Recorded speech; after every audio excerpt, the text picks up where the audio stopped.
العثور على امرأة متوفاة بطعنات خنجر بمنزلها بدوار الحجيرية بعين تيموشنت. لا تنسى الإعجاب والاشتراك بالقناة وتفعيل الجرس ليصلك كل جديد.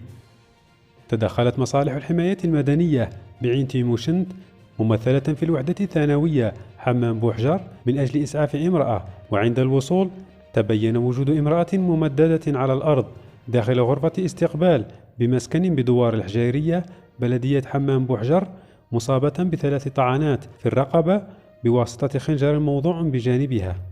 هذا وعلمت المصادر أن الضحية البالغة من العمر 58 سنة عثر عليها متوفية، تم نقلها إلى مصلحة حفظ الجثث بمستشفى سيدي عايد بحمام بوحجر، في حين فتحت المصالح الأمنية المختصة تحقيقا لمعرفة ملابسات الحادث بحضور الفرقة العلمية للدرك الوطني.